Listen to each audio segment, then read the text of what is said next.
Guys एक महीना पहले मैंने YouTube पर एक पॉडकास्ट देखा। उसमें डॉक्टर आदिल ने बताया कि ढक्की बाई पर जेल में बहुत तशद्दुद हुआ है। आपको नजर आती उसकी बैंगन के रंग की नीलो नील कमर। ये आप सादुर रहमान अल मरूफ डक्की भाई से मैं मिलने गया था, मैं पूछने गया था, लेकिन मैंने दफ्तर भी जाना था। आप उसकी बात कर रहे हैं कि उस पर तशद्दुद हुआ?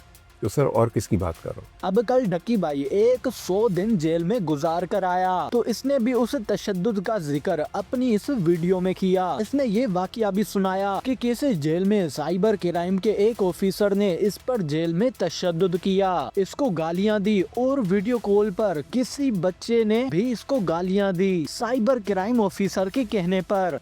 फिर से एनसीसीआई ऑफिस ले जाते हैं और मुझे हवालात में बंद कर देते हैं। उससे नेक्स्ट डे की बात है, एडिशनल डायरेक्टर एनसीसीआई सरफराज चौधरी साहब वो अचानक कमरे में आते हैं, मेरी तरफ देखते हैं, कहते हैं कि ए मुंडई आइयो। कहते हैं हाँ जी। कहते हैं इसको लेके आओ मेरे पास। किधर से आता है पैसा तेरे पास? मैंने कहा सर मैं यूट्यूबर हूँ, मेरे 8 मिलियन सब्सक्राइबर हैं, उधर एडसेंस। अभी मैं बात कर ही रहा होता। कहता है कि तुम मेरे वतन अजीज के बच्चों को खराब कर रहे हो, क्या करता है तुम्हारा बाप? मैंने कहा जी यूनिवर्सिटी के अंदर प्रोफेसर है। तो कहता तुम इसे ही हो।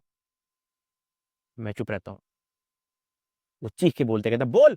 मैंने कहा जी सर मैं सिर्फ वीडियोस बनाता हूँ, मैं यूट्यूबर हूँ। माँ बहन की गालियाँ वो देता रहता है। उसने मेरे मुंह पे बहुत जोर का थप्पड़ लगाया। मैं बिल्कुल चुप होकर ऐसे मुंह नीचे करके खड़ा हो गया। तो कहता मुंह ते कर, मुंह ते कर। अभी मैंने मुंह पर किया नहीं था, वो जोर से चीख के कहता मुंह ते कर। अभी मैंने वो मुंह पर किया ही था, उसने मुझे दूसरा थप्पड़ लगाया। वो मारी गया जब तक उसका दिल नहीं भरा। कहता हाथ ऊपर कर। मैंने अपना हाथ ऊपर कर ली। वो घर में एक वीडियो कॉल लगाता है जो एक बच्चा रिसीव करता है जिसकी एस्टिमेटेड तकरीबन एज होगी 7 साल। एक हाथ में सिगरेट होती है। वो उस बच्चे से पूछता है कि डगी बाई को जानते हो? वो बच्चा कहता है जी। वो बैक कैमरा ऑन करता है, मेरे हाथ खड़े होते हैं, टांगे बेंड होती हैं। वो कैमरे से दिखाता है उस बच्चे को कि कौन है ये। कहता डकी भाई। तो कहता कि तुम इसके प्रोग्राम देखते हो? कहता जी। वो पीछे जो प्राइवेट मुलाजिम खड़ा होता है उन्हें बहुत जोर का पीछे थप्पड़ मारता है। सरफराज चौधरी साहब उस 7 साल के बच्चे को कहते हैं ये देखो इसके साथ क्या हो रहा है, आप देखोगे तुम इसका प्रोग्राम? कहता नहीं। चलो फटाफट इसको गालियां दो। थप्पड़ वो मारी जा रहा होता है पीछे। वो वीडियो कॉल पे उस बच्चे को दिखा रहा होता है कि ये तुम इसके प्रोग्राम देखते हो और ये मैं क्या बताऊँ यार।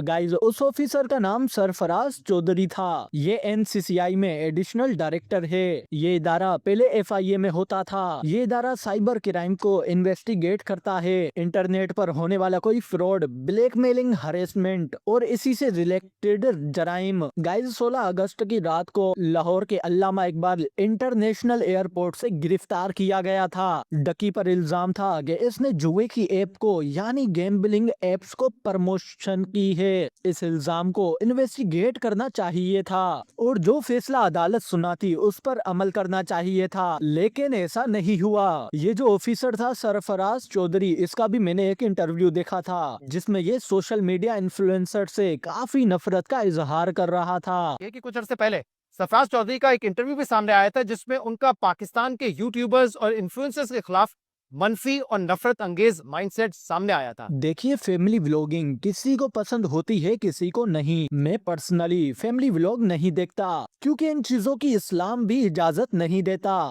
लेकिन इसका ये मकसद नहीं है कि कोई ऑफिसर किसी भी इंसान पर सिर्फ इस वजह से तशद्दुद करे क्योंकि वो फैमिली व्लॉगर है। डकी के खिलाफ केस कानून के मुताबिक चलना चाहिए था, लेकिन कहानी में एक नया मोड़ तो तब आया जब ये जो ऑफिसर था सरफराज चौधरी, इसको अरेस्ट कर दिया गया। इसके साथ कुछ और ऑफिसर्स को भी गिरफ्तार कर लिया गया था। सरफराज चौधरी उन ऑफिसर पर इल्जाम लगाया गया कि उन्होंने डकी बाई से 1.5 करोड़ रुपए रिश्वत का इजहार किया था और तो और ये रिश्वत इनको मिल भी गई थी। इन पर यह भी इल्जाम था कि ये कई दूसरे लोगों से भी रिश्वत पकड़ चुके हैं, जिसमें फेक कॉल सेंटर भी शामिल थे जो कि लोगों के साथ फ्रॉड करते हैं।